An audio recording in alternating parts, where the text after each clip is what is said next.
Oh, you came to Big Daddy Cali to learn what's the best decks post Photon Hypernova. Should I give you that information? Alright, what's going on with y'all, big dog? And it is an amazing day for Yu-Gi-Oh! I hope that's your day phenomenal. But if it isn't, don't let what happened at the beginning of your day ruin the rest of your day, big dog. Think about it.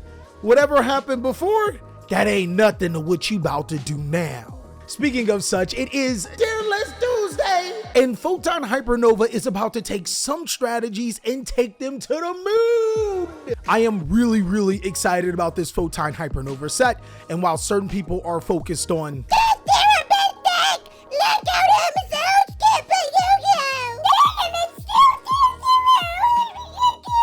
this time around, I have 5 different categories, and they're going to be slightly different from some of our other tier lists. Best out pretty much means that these are the strongest strategies coming out of the gate in Photon Hypernova. Already defined are strategies that are still really good and may get that little bit of support or already can play into this particular format really well. Sleeper decks are exactly what they sound like. These are strategies that no one sees coming. They might dust you off real quick.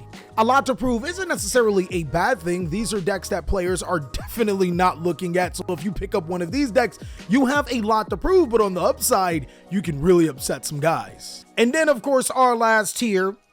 Oh no, what are you doing, baby? Also known as casual. Look, it is nothing wrong with these particular decks, but I think they would be better designed for casual play. You'll have so much more fun with those strategies. Let's go ahead and start off with Abyss Actors, which actually does get support from Photon Hypernova. I think one of Abyss Actors' biggest strengths is that players just simply don't know what to do and they just don't care for it. I'm gonna say as long as players don't read the Abyss Actor cards, 100% a sleeper deck. This strategy is actually really good. It can draw 5 cards from the deck to the hand. It can destroy cards and prevent your opponent from responding and OTK really swiftly. This deck was also doing pretty decent at regional events before the new support, and the new support does help it out a little bit. B-Troopers, my guys, this is actually a representation of the insect strategy in total, as in Photon Hypernova, Konami has gave us some insane insect support. I 100% think B-Troopers or insect-based strategies are 1000% a sleeper Yu-Gi-Oh deck, and don't question my math. If I 100% think 1000% if something is good, then that means it's good. B-Troopers have slowly been getting all of the necessary parts to make them an extraordinary deck. I can't wait to start testing this deck out to be able to show you how much of a sleeper it is. Now, Brandon has switched up his icon so much because I don't think that it's Despia anymore. It's literally a collaboration of all of the branded archetypes. Branded is already defined as one of the best decks out. It gets some insane support in its fusion monsters. I think the lower level name is Rhindworm and allows you to disrupt your opponent's card. And then the bigger fusion allows you to connect into your huge plays. This deck is no longer just Summon Mirajade with Branded in red. It has so many more combo lines. It's ridiculous. Chaos is a strategy that we've been knowing since 2005, my guys. If you a boomer, just say that. I know my boomer is showing because every time I see this strategy, I think Dark Magician of Chaos and Blackluster Soldier, even though that's technically not a Chaos card. I'm 100% in favor of putting this into the casual. The problem with Chaos is that the new Chaos cards have so many restrictions, and maybe it's because we've been spoiled with the Bestial cards. These new Chaos cards all require you to banish light or dark monsters. Like, one of them requires only lights, one of them requires only darks, and they can't be normal summoned or set. The best thing about Dark World is that it is amazing at setting up boards, and it really can push through a lot of disruptions. I want to put it in a lot to prove, mainly because we know that macro cards are not good, and we also know that Bestial cards will be played a little bit less. I still do think that this deck still has a lot more to prove, as it is a good $30 budget deck, but it's going to have to prove some obstacles through the Kashtira strategy, which is going to be able to banish cards and disrupt your monster and spell and trap card zones. Dogmatica got some creepy new support, and White Dogmatica Zoa is interesting. Its effects are interesting, but the deck is casual. I don't think that there's ever been a time where Dogmatica by itself has been a competitive playable deck, but I do like the ritual aspect of the deck. Not only is the new Zoa card ridiculously restrictive, you have to ritual summon it with the Dogmatica ritual cards, its effects don't necessarily help you too much, especially seeing that your opponent can pick whichever situation is best for them. Draco Slayer is a strategy that was already doing fairly well in Darkwing Blast, but with the new Triple Tactics Thrust, you actually are able to search some really pivotal spell cards to help propel your strategy. I wanted to mention this because this is one of the strategies that actually gains a lot more from Triple Tactics Thrust than some of the others.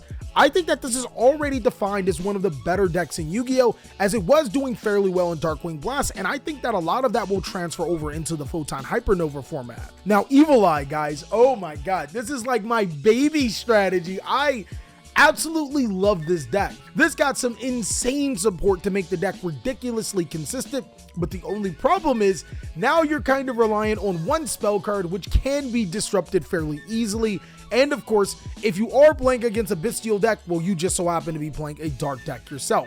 I think that this is going to be a little bit of an uphill battle for the Evil Eye strategy, but I think Evil Eye players are up to the challenge to be able to take this deck to the next level. We pretty much already know what Flundereese is, and to be honest, I don't even know why it's on this tier list, as I can't think of a single card that it gets better from Photon Hypernova other than Triple Tactics Thrust. Being able to use Triple Tactics Thrust to search into your Pot of Prosperity or maybe even your Flundereese Trap card when you get disrupted, I guess that could be a thing.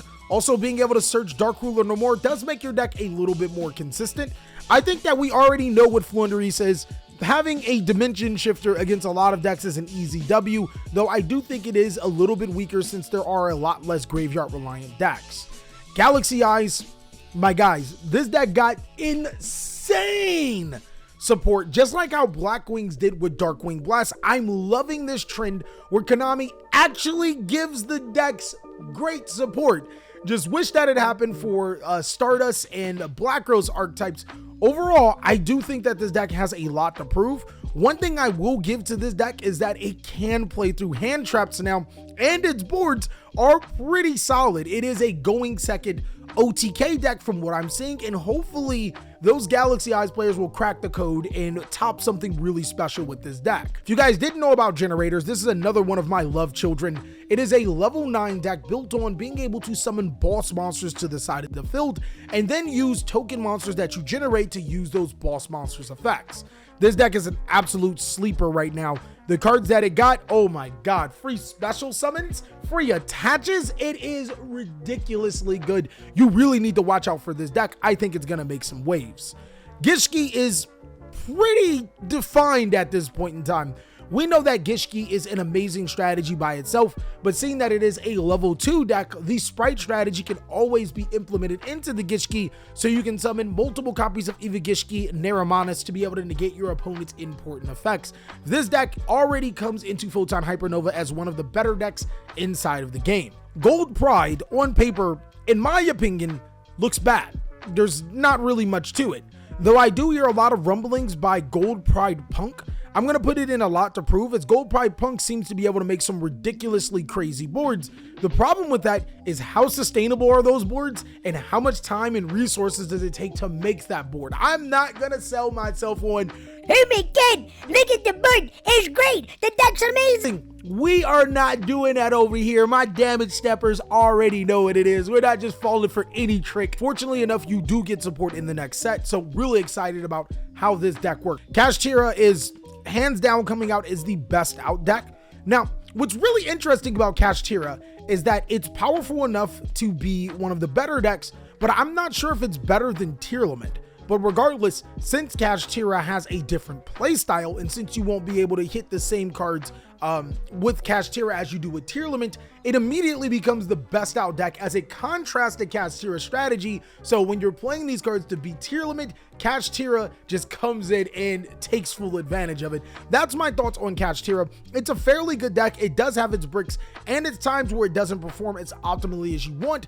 but it is a really good deck that can mix with Tearlament as well. Mommy milkers, my guy, we actually did a archetype analysis of this strategy. If you want to see it, absolute sleeper, guys. there's some support for this deck that is completely incredible.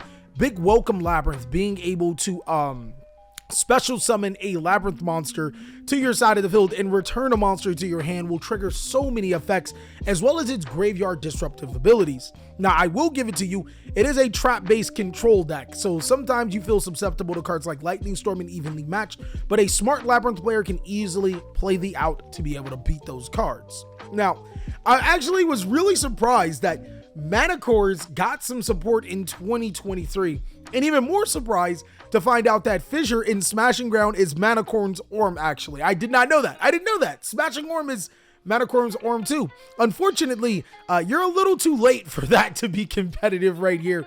100% casual. Manacore Smashing is a very cool looking card, but adding Smashing Ground or Fissure in 2023, not working, big dog. Naturia's got the same support as B-Trooper.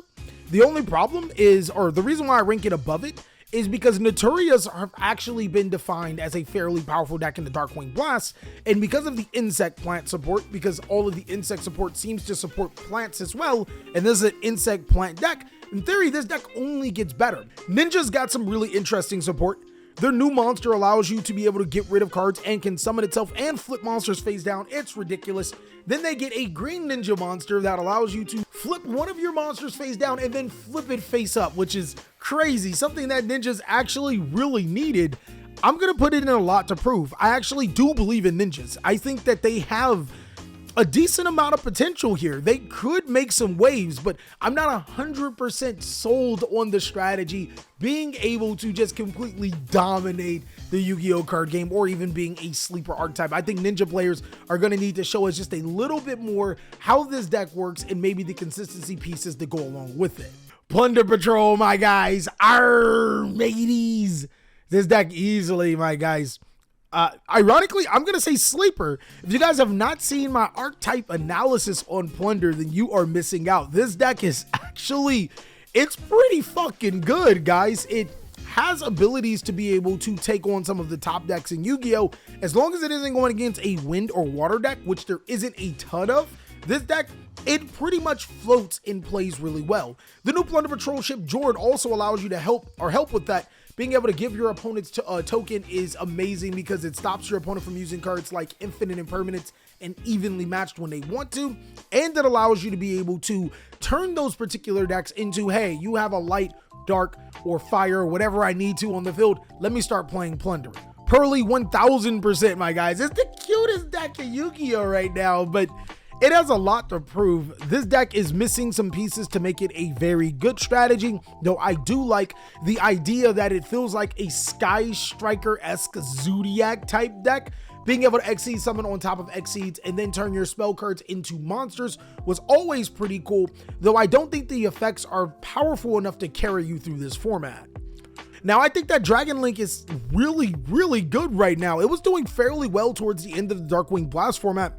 It does get another Bestial monster, which helps out a ton for this strategy.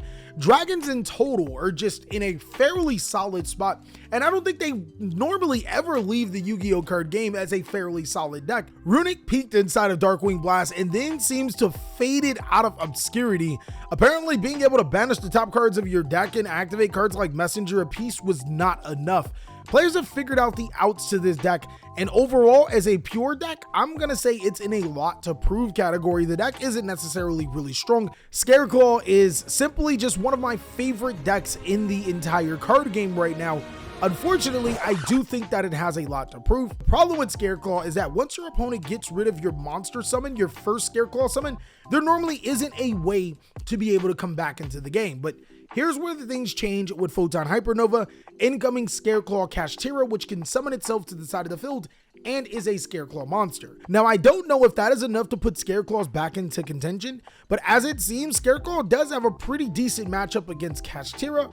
It's always had a decent matchup against Tearlaments because of the Bestial cards and the flexibility of the engine that you can play. This strategy might be one of the better strategies that has a lot to prove, but it does still have a lot to prove. Spriggans actually got a ton of support. Some ridiculous support on the strategy already, but Gigantic Champion Sargus 100% 100% takes the cake. Not only does it allow you to add a Spriggans or a Therion card, officially merging the strategies together, it allows you to detach, or when a material is detached from one of your cards, destroy a card on the field.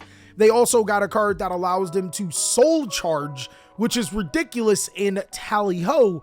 This deck is legitimately a sleeper deck in my eyes. Granted, it is a deck that if you play enough disruptions, you can stop it, but that can be said for pretty much every deck in the card game. This deck just simply has way too many busted cards in the card game right now. I think that it is time for it to show out. Now, you should already know Sprite didn't necessarily gain a lot, but it didn't lose anything. Still one of the best Yu-Gi-Oh decks out. It can use the Gishki engine if you guys wanted to play Gishki Sprite, and that could possibly be better than regular Sprite depending on what happens on the Forbidden list, or just depending on how the meta changes. Sword Soul has always been known as, well, it's a deck that we know what it is. It's weak to some, it's good against a lot, and as long as there isn't a lot of disruptive cards to stop it from popping off, it will be able to OTK you or be able to control the entire game. Tier elements, I mean, come on now, guys. This deck only got stronger, easily the best deck in Yu-Gi-Oh right now. We're gonna need a Forbidden list to be able to slow this deck down. Now, the Tiger series cards, it's hopium, guys. The Tiger series cards, they just got a Fierce Tiger, which reduces the attack of all monsters on the field, and then can destroy all monsters that are weaker than it. Combining it with King Tiger Wangu is 100% opium, guys. That's hopium. That's me, just hopium. It's casual. It sounds fun, and it kills Fluandereeze, but it's hopium. Valance has actually been topping over the past Darkwing Blast format, and it's been doing incredible. I want to say that that's because there's a lack of hand traps, but this deck already has preparations for hand traps. It's one of the only decks that play Crossout Designator. With the new support, it does get a little bit better, and I know for a fact that it doesn't need to play the FTK variant to be good. I'm going to go ahead and put it into a lot to prove, and that's mainly because there will be more hand traps in the Yu-Gi-Oh card game right now, and we're going to have to see how this Pendulum deck stacks up against that, but even more importantly, without the FTK variant. Hypothetically, if the FTK variant does get lost, it's going to have to prove that, hey, the other variant was still really powerful and able to come into the game. And that's all that I have for the best decks post Photon Hypernova, guys. Let me know what you guys think. Did I rank one of these decks a little too low? Did I put one too high? Also, if you think that there's a strategy that I missed, or if there's a tier list you think I should do, let me know down below in the comment section. And of course, be sure to check out these other videos, as I'll catch you on the next one.